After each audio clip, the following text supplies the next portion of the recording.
이제 조금씩 더 저희가 준비한 본질 1위로 가볼까요? 어제 한동훈 대표는요, 본인이 당대표가 되자마자 윤석열 대통령에게 먼저 전화를 걸어서 열심히 하겠다는 취지로 얘기를 했었습니다. 그리고 오늘 저녁에 이 두 사람이 만날 예정입니다. 그 전에 윤석열 대통령이 한동훈 대표에게 국회로 먼저 축하난을 보냈습니다. 그 현장 보겠습니다.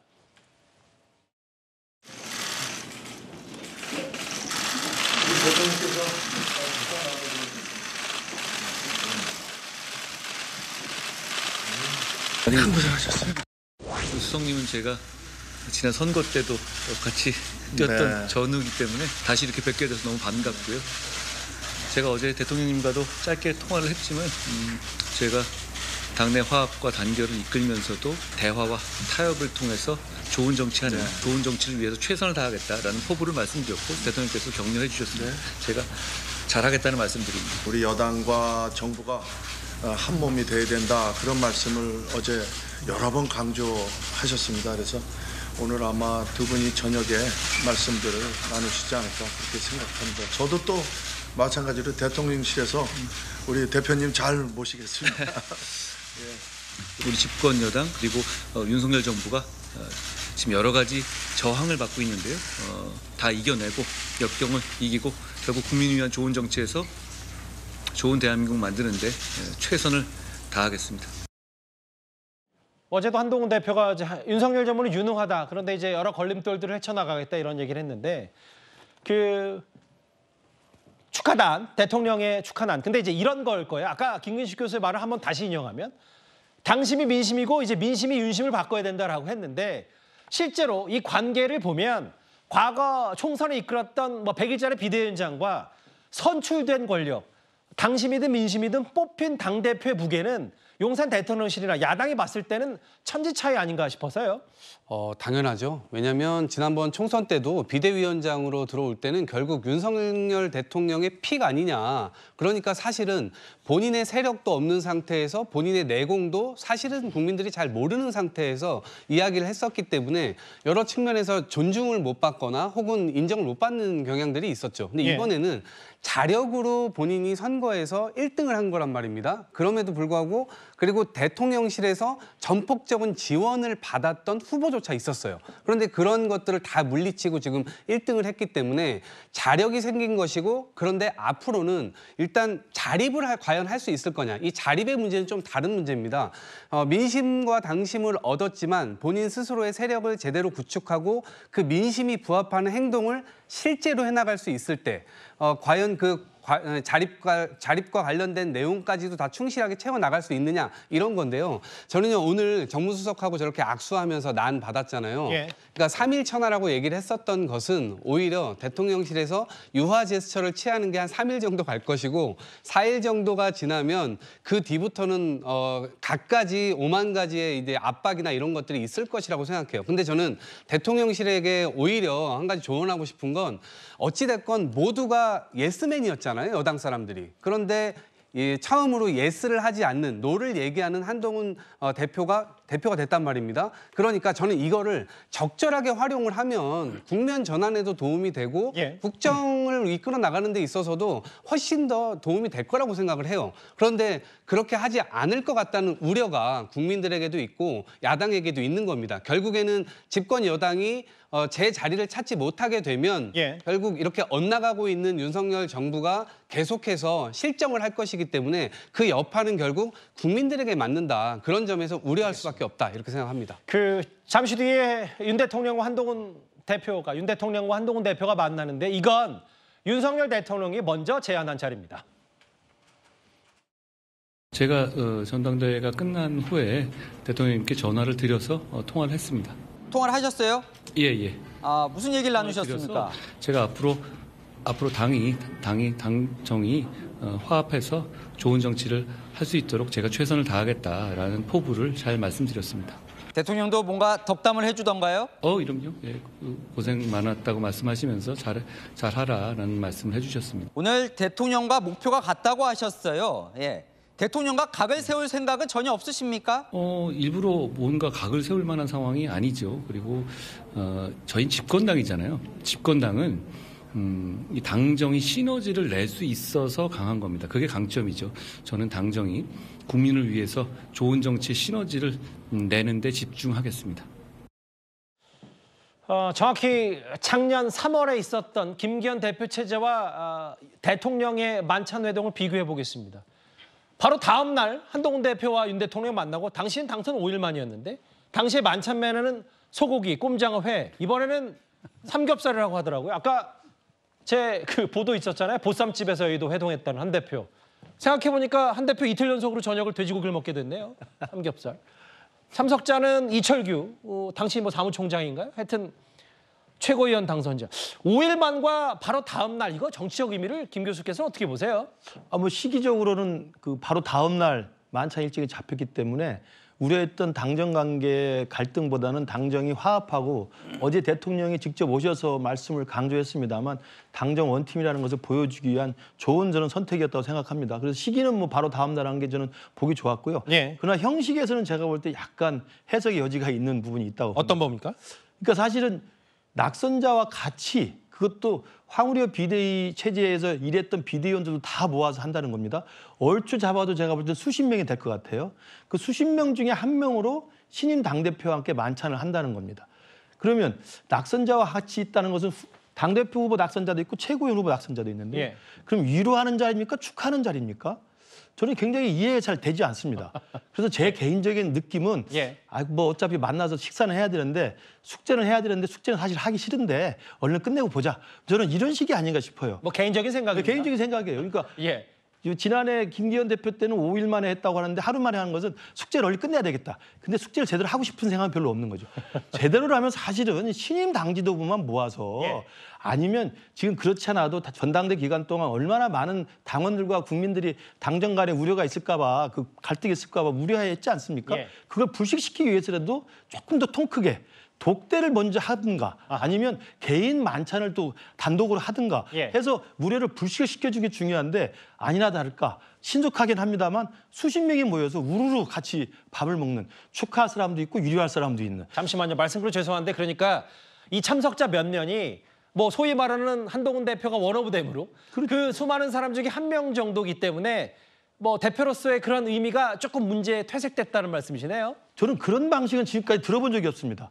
집권 여당의 대통령이 집권 여당의 전당대회 새로 뽑힌 신인 지도부를 만나서 격려하고 같이 협조를 당부하는 그런 만찬 자리에 예. 낙선자 그다음에 전임 비대위 위원까지 다 불러서 수십 명이 우르르 먹는 건 제가 한 20명 들어본 적이 된다 그러던데요. 예. 제가 볼 땐 넘을 수도 있습니다. 예. 왜냐하면 용산 대통령실도 관계자도 앉아 있거든요. 아, 그렇네요. 그래서 저는 무슨 대화가 될지 아마 그래서 오늘 아침에 국회 출입하면서 그 백브리핑에서 대화가 될지 모르겠습니다. 이야기도 저는 그런 걸 염두에 두는 게 아닌가 싶습니다. 어허. 만나긴 만나는데 만나죠. 근데 숙제는 하는데 제대로 하고 싶은 생각은 없었던 거죠. 유의미한 대화가 나올 자리 자체 형식이 아니다. 다음 날 시점은 그렇지만 이제 메뉴야 뭐 그렇게 별로 중요한 건 아니더라도 참석자. 근데 다음 화면을 볼게요. 그 허민 기자님 이게 앞서도 말씀드렸다시피 어제 또 공교롭게도 윤 대통령이 과거 실장과 현직 실장과 함께 저녁 식사를 한 모양인데 빠른 시일 내에 식사 자리가 좋겠다니까 바로 추진하라고 해서 오늘 추진했다. 윤 대통령이 먼저 제안했는데 그러면 저렇게 많은 자리에서 만약에 오늘 아까 뉴스 보도 보니까 독대 가능성도 있다 없다는데 독대마저 하지 않는다면 뭐 대통령과의 그럼 또 윤한 갈등에 대한 완전히 불식시키지는 어렵지 않느냐 어떻게 좀 보세요? 저는 이렇게 봅니다. 그 어저께 사실은 그 저녁 늦게 전당대회가 다 끝나고 나서 이제 어느 정도 정리가 되고 나서 한동훈 대표 측에서는 한동훈 대표 측대로 또 윤 대통령 측에서는 윤 대통령 측대로 빨리 그 회동 자리가 있으면 좋겠다라고 하는 건의가 올라갔어요. 예. 그리고 한동훈 대표가 그 건의를 즉시 받아들여서 대통령께 전화를 했죠. 대통령이 직접 받았고요. 그리고 거기서 논의되기를 그러면 이번에 그 전체 그 저기 떨어진 분까지 같이 해서 화합하는 의미로 같이 식사 자리 한번 마련하자. 이렇게 얘기를 했던 것으로 저는 들었습니다. 그렇고요. 그리고 저는 한동훈 대표와 그리고 대통령과의 자리는 별도로 마련이 될 거다라고 생각을 합니다. 이게 왜냐하면요. 대통령은 대통령대로 지금 민주당 거대 야당으로부터 임기 단축 말하자면 위협을 받고 있고 한동훈 대표는 한동훈 대표대로 사실은 지금 뭐 임기가 1년여밖에 남지 않았습니다. 2년이라고 하지만은 당대권 분리 때문에 대선에 나간다면 내년 9월까지는 당대표 내려놔야 되는데 그전까지 가시적인 성과가 있어야 됩니다. 가시적인 성과의 가장 큰 그 기준이 되는 점이 뭐냐면 내년 4월에 치를 보궐선거예요. 예. 보궐선거에서 이기기 위해서는 어떻게 해야 되느냐. 당내 비토 세력의 사보티주를 최소화시켜야 되는 겁니다. 반발을요? 예. 그렇습니다. 당내 비토 세력의 반발을 최소화시키고 그들이 그 일을 하지 않는 것을 막아야 돼요. 일을 하도록 하려면 결국은 대통령의 관계를 회복을 해서 그리고 그 힘으로 친윤들도 움직이고 친한은 당연히 움직이고 해서 내년 보궐선거에서 승리하는 거다 이렇게 생각을 하고요. 내년 보궐선거에서 승리를 하기 위해서라도 대통령의 관계 회복이 절실한 상황이기 때문에 나는 이 점을 갖고 한동훈 대표는 한동훈 대표대로 또 대통령은 대통령대로 자기가 여태까지 여러 가지 국정 운영에 어려운 상황에 몰린 것을 타파하기 위해서라도 단독 회동을 할 것이다라고 생각을 합니다. 그러니까 뭐 하고 지금 뭐 저희 제작진이 실시간으로 뉴스도 좀 취합하고 있는데 용산 대통령실은 만찬 음료로 한동훈 대표가 즐겨 마시는 이제 제로 콜라도 준비를 했다. 뭐 또 잘 뒤져보면 바나나 우유도 나올 수도 있고요. 제로 콜라도 준비했다. 메뉴에 뭐 맞아요. 삼겹살에 뭐 잘 어울리는 제로 콜라기도 하죠. 술을 안 마시니까 소고기 꼼장어인데 다만 여기서 또 두 분의 말씀이 갈리는 게 결국은 어쨌든 그 허민 기자의 분석과 취재 내용은 결국은 이렇게 많이 모였지만 점차적으로 올라가서 독대할 가능성은 또 충분히 있고 네. 김 교수께서 생각하시는 건 독대 가능성은 그래 높여 보시는 것 같지 않아요? 아까 독대는 취재로. 해야 되고 하겠죠. 근데 예. 오늘 이 만찬의 형식은 예. 기상천외하다 이런 말씀을 드리는 거예요. 예. 기상천외하다. 제로 콜라도 준비해놨으니까 뭐 그것도 상징적인 걸 수도 있고요. 뭐. 두 분의 말씀을 잘 한번 취합하면 그 중간점 어느 부분에 뭔가 여러 가지 것들이 있을 겁니다. 알겠습니다. 그런데요. 오늘 한동훈 대표 취임 첫날부터요. 최고위원들 중에 일부는 조금 다른 목소리를 내고 있습니다. 제3자 필원법은 발의를 하시는 뜻은 가만히 없으시다고 이해합니다. 제 입장은 달라진 게 없습니다. 발의를 제가 하는 건 아니잖아요. 다만 제가 그걸로 인해서 우리 국민의힘이 혹시라도 국민들께 받을 수 있었던 진실을 규명하는 것에 소극적이지 않느냐는 오해를 벗어날 수 있고 그리고 새로운 제안을 제가 낸 것이죠. 그리고 이재명 대표께서 제 제안을 그냥 거절하셨던데 저는 오히려 그 이유를 묻고 싶은데요. 꼭 왜 진실을 규명하기 위해서 민주당이 정하는 특검이 수사를 해야 되는 거죠? 제3자가 하는 게 맞는 거 아닌가요? 그걸 거부한다는 것은 오히려 더불어민주당과 이재명 대표가 말씀하시는 이 특검의 이슈가 진실을 규명하고 억울함을 풀기 위한 것이 아니라 민주당을 위한 것, 민주당의 정략적 이익을 위한 것이라는 것을 보여주는 것이라고 생각합니다. 첫날부터 제가 좀 말이 많네요. 저는 최상병 특검법과 관련된 입장이라든지 뭐 검사를 어떻게 임명할 것이냐 이런 조항이라고 하는 것은 이것은 원내 전략에 해당하는 것이고 이게 당 대표가 이르라 저래라 할 얘기는 아니다라고 하는 게 기본적인 제 입장이고요. 아마 원내 대표님도 그렇게 생각하지 않을까 이런 생각이 드는데요. 저희 108명의 의원님들은 원안에 대해서 분명히 반대하실 것이다 이렇게 생각하고 있습니다. 알겠습니다. 김민전 최고위원의 말, 김진욱 대변인. 당대표가 이래라 저래라 할 얘기는 아니다. 일단 가장 먼저 어떤 생각이 드셨어요? 저에게는 마치 전당대회가 시작하자마자 한동훈 당시 후보가 최해병 특검법을 추진해야 된다. 그걸 통해 가지고 국민들께 우리가 소극적이라는 오해를 받지 않도록 해야 된다라고 얘기하면서 제3자 추천안을 가지고 얘기했을 때 그때 친윤계에서 나왔던 반응이 뭐냐면 이건 대통령을 탄핵하려고 하는 밑자락을 빌드업을 하는 민주당의 노력에 왜 올라타느냐. 그러니까 배신이다. 이런 프레임을 가지고 나왔었던 거거든요. 그런데 오늘 지금 그 얘기가 다시 시작된 거예요. 첫날인데. 그 한동훈 대표 같은 경우에는 어제 국민의 눈높이라는 표현을 여러 차례 강조했습니다. 그리고 오늘 저기 지금 자료 화면에도 나옵니다만 현충원에서 방명록을 썼을 때 더 경청하고 더 설명하고 더 설득하겠다. 그리고 그것을 통해서 국민의 마음을 얻겠다라고 얘기했는데 지금 여기에서 보면 잘 좀 나눠서 볼 필요가 있어요. 경청하고 설명하는 대상은 누구냐 하면은 국민입니다.